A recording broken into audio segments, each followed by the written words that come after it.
everybody. Welcome to the Buckeye Weekly Podcast. I'm Tony Gerdeman here, as always, with Tom or Tom. How's it going? Tony, I cannot tell for sure because you are wearing your hat at a very jaunty angle. Yes, there it is. You do have a Rose Bowl hat. Okay, good. We are both wearing Rose Bowl hats today. So I assume we're talking about the Rose Bowl. No? Is that not what we're talking about? Well, no, it's a long road to get from the Rose Bowl to what we're actually talking about. We are Two talking. things that are red, Tony: shirts and flowers. There you go. Perfect. I was wrong, Tom. You brought it. Everybody knows what we're talking about now. Once you brought that together. No, we are talking about red shirts, and this was a comment in our Legend Bay video that we did, and both we talked about what to expect from him, and I think we both agreed expect a red shirt. And this comment from at Brian Karst 3881 made me think, and I thought, let's talk this out because I don't know that he's wrong. So here you go. This is from Brian after watching our video on Legend Bay, where we talked about how talented he is, but also probably going to redshirt, still learning a new position. So this is from Brian. Did these guys just spend 10 minutes telling us he definitely won't be good this year because, freshmen can't make impacts? Also, there is no such thing as a redshirt anymore. No kid will stick around 5 years with NIL. If you don't play talented freshmen, they will transfer. And I think there's a lot to unpack here. Like the gist of this to me is, one, is it basically, is he right? Is there no reason to redshirt players anymore? And I think he's got a very fair point. Tom, the first thing I will say, though, in terms of his last sentence, if you don't play talented freshmen, they will transfer. How much are you supposed to play them? Because we saw Ohio State play some talented freshmen last year in Fahim Delane and Quincy Porter, and they left. Right, that's the thing. Do you want guys to potentially transfer because they feel they're not getting their opportunity? Or do you want guys to transfer because they got their opportunity, did something with it, and are then saying, well, now you need to pay me like a starter? And or have other teams maybe coming after them and saying, hey, wiggling their eyebrows suggestively. You could certainly make an argument either way there. I think that you have to kind of, job one is win the games that are in front of you. And this upcoming season, Ohio State's schedule is a lot more challenging than the 2025 one was. So you don't necessarily have a whole month of Rutgers and UCLA and Purdue and Wisconsin and everyone else to sort of throw out whoever you want to throw out and just have them learn on the fly. You don't necessarily have that luxury this year. But I do think the redshirt question is interesting because, and really, we almost have to start this conversation with what is a redshirt? Because 15 years ago, a redshirt was you can't play at all. And then a redshirt was, well, you can play in 4 regular season games but still take a redshirt. And now we don't even know what a redshirt is this fall just yet because the coaches have sort of proposed that they would like that number to increase to 9 games and for guys to still be able to take a redshirt.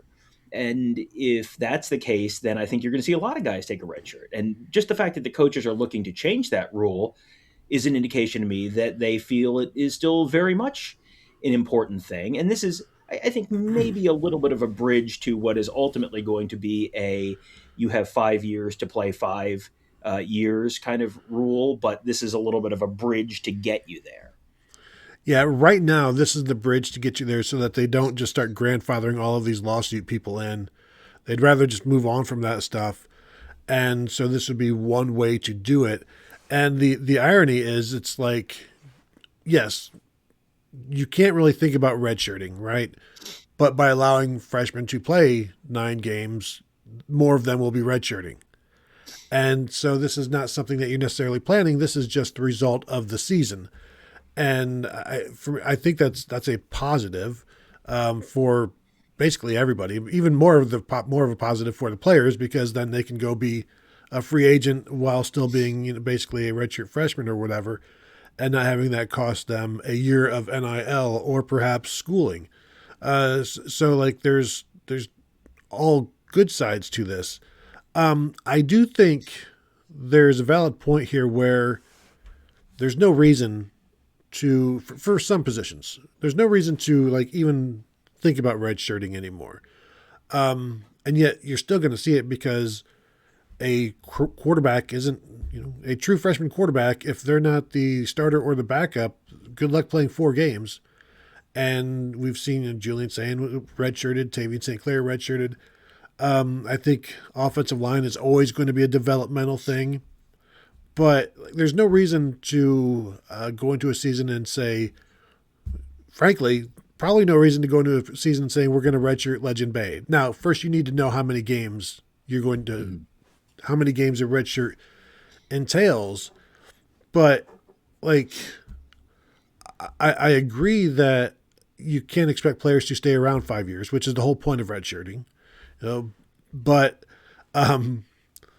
as long as players are still redshirting, then that's also going to benefit you, even if it's not your players. Tom, how many 5th-year guys, 6th-year guys, 7th-year guys has Ohio State brought in to the transfer portal, which I think is going to continue to be the norm? So even if it's not Ohio State guys redshirting, Ohio State is still going to benefit from 5th-year guys through the portal.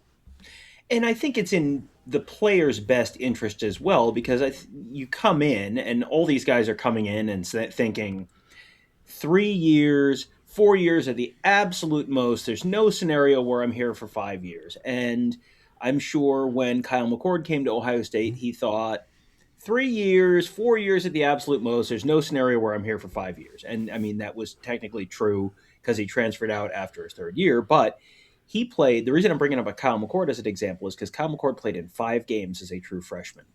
And it wasn't like they needed him to. It was just he played 5 games because, what are the odds he's here for 5 years? He obviously not. And so then he went through his career. He did not take a redshirt that first year, went through his career.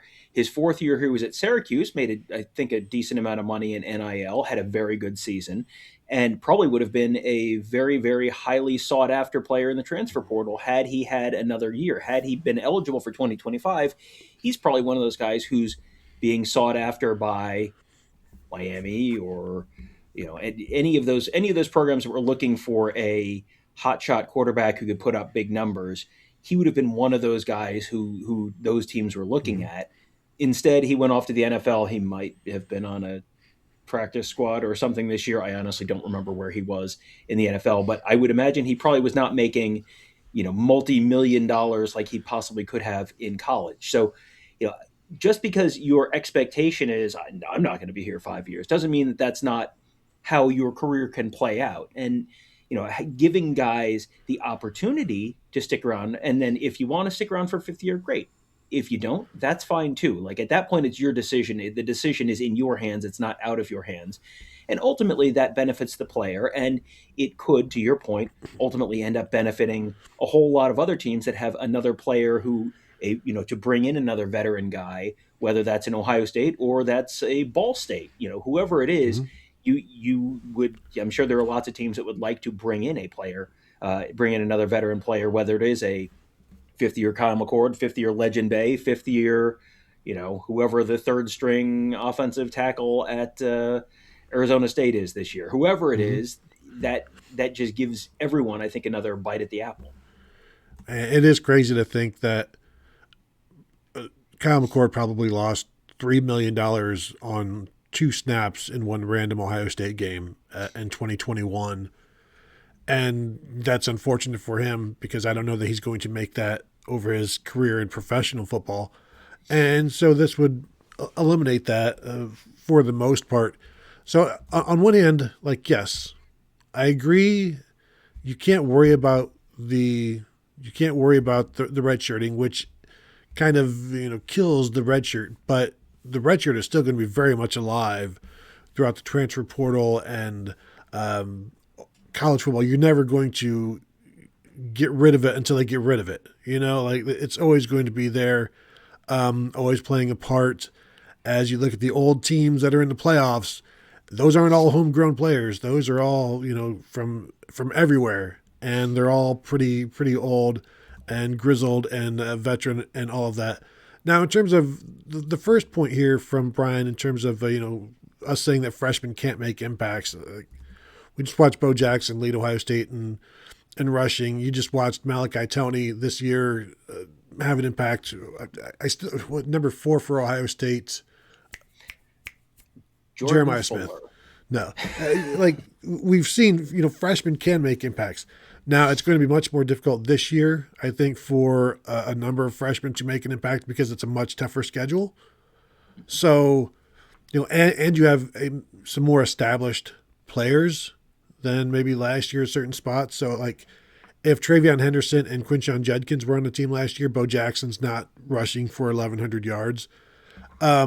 This year, I think you've got some established players and a tougher schedule. So I'm not saying freshmen can't make an impact because we've seen it happen time and time again. I'm just saying if they're going to do it, this is going to be a tough schedule to do it on.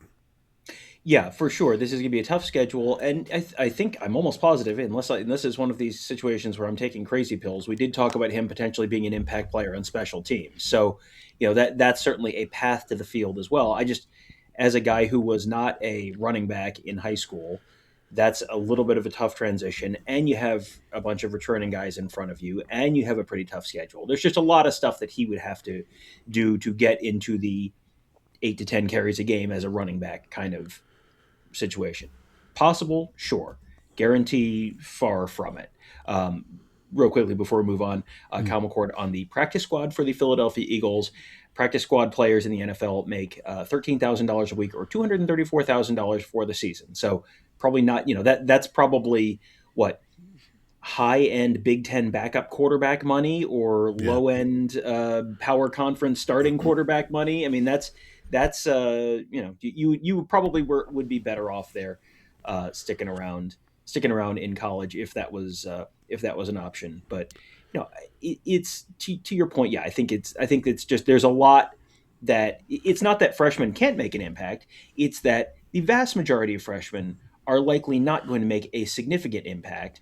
But by expanding the number of games that are allowable in a redshirt season, you're giving guys more opportunity to get on the field and maybe show that they can do something and earn a bigger role throughout the season. Because otherwise, you're playing them a couple times early in the season in the non-conference, and then there's probably a lot of sitting around, and maybe you get a few snaps against Maryland, a few snaps against Northwestern kind of thing, but you don't necessarily have the runway to really earn a bigger role on offense or defense throughout the season, just with under the current rules.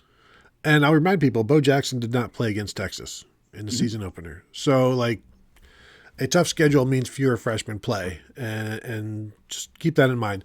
So, Brian, I do thank you for the response, the reply, the feedback on the show. Like I said, I try to read the comments. That way, if something triggers us in a good way, then we can go ahead. Would you like to use a different word there? Feels like something like, catches my eye. Inspires us, maybe? How about that? Yeah, there you go. Inspired. Brian, thank you for inspiring us. Thank you for giving us something to think about and talk about. Thank you for being you, and thank us for being us. In fact, you can thank us for being us by hitting a thumbs up if you're watching. We'd appreciate that. 5-star rating and review. Just to thank you guys for being you guys. That's all you need to write. And, of course, you can continue to find us at BuckeyeHuddle.com. That will do it from here. Thank you all for tuning in, and we will talk to you all later.